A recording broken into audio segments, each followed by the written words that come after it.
Prasa isn't the only SOE being shaken up due to mismanagement and corruption. Government has also intervened at SAA and Eskom.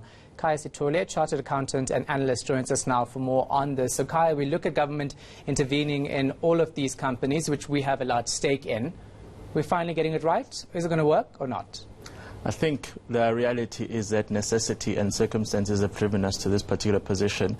Now, of course, the government would like to insist that they've got the capacity and the ability to run these enterprises, but unfortunately, when the enterprises are not in a position to submit financial statements, when they're unable to satisfy the Auditor General's requirements for just, a simple audit, then it means that either the government is no longer capable or perhaps the people that it has put there are not up to the task. Now, of course, the question then becomes, what's the best way to actually turn these institutions around? Do you simply remove the people, or do you go for an overhaul of the structure? And I think that's what we're grappling with in a lot of these particular entities. The solutions are not going to be uniform. What works for SAA may not necessarily work for Prasa, may not necessarily work for Eskom. So it really requires people to put their hands around the table and identify what the root causes are and then take the right decisions. All right, so we've seen different approaches to different companies. Of course, we know that SAA applied for voluntary business rescue, Prasa now placed under administration, Eskom's unbundling. We're still seeing that unfold.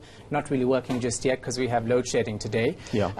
Are these different approaches working for these different companies? Because obviously government's not using a one-minded approach. It is way too early to actually assess whether any of them are working for any of these entities. The problem, of course, with a situation like Eskom is that it is an emergency situation, and yet government's approach in firstly saying that they're going to unbundle and then realizing that they had no one capable of doing that, then threatening to hire a chief restructuring officer, then getting someone to do that on a part-time basis indicates that perhaps their understanding of what constitutes an emergency may just be different to what we think is an emergency. Of course, in the SAA case, their hand was pushed by the fact that Solidarity was going to actually enforce a business rescue application. So government, in order to save face, say, let's beat you to it. So the question here is, how much time do we give them in order to evaluate the success or otherwise of this particular project? Is really a question of how patient can South Africans be. Yeah. So if you look at Prasa, of course, placed under administration, the interim board has been dissolved. But we've seen so many interventions with companies like Prasa and Eskom not really yielding any positive results.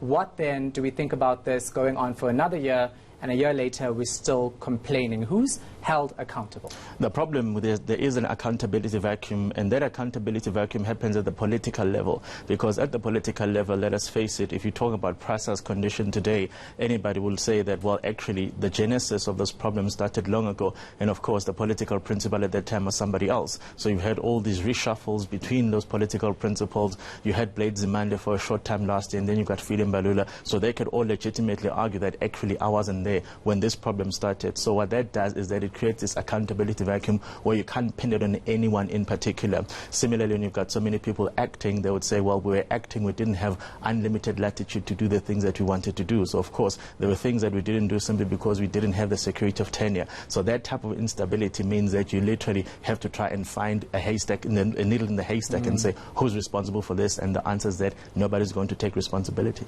Yeah, so we're moving in the right direction, though, because that's what we need to establish. Are we moving in the right direction? Well, we are moving. That is the most important thing at this stage, because I think historically we've seen this paralysis where obviously everybody simply said, look, there is a problem, we're doing something, but that didn't translate to anything. So, of course, even the idea of getting an administrator, the administrator isn't as hamstrung or isn't as paralyzed by the bureaucratic processes that a normal board would be limited by. And I think if similarly when you talk about SAA, a business rescue practitioner isn't limited by really all the issues that any other bureaucrat would have to deal with if they're running these institutions. So the fact that we're moving is the fact thing that we must acknowledge. Now, whether we're moving in the right direction, again, that's a matter of how much time we're willing to give the state to actually then give us some feedback and say, well, actually, we thought an administrator in this example would work, but it turns out that perhaps an alternative solution would have made more sense. That becomes really a matter of, are we patient and are we really willing to then say, try something, if it doesn't work, then tell us why it didn't work, and then try something else,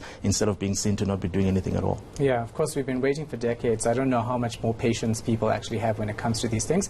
Thank you for your time and your insight. We appreciate it. That's Khaya Sithole, Chartered Accountant and Analyst.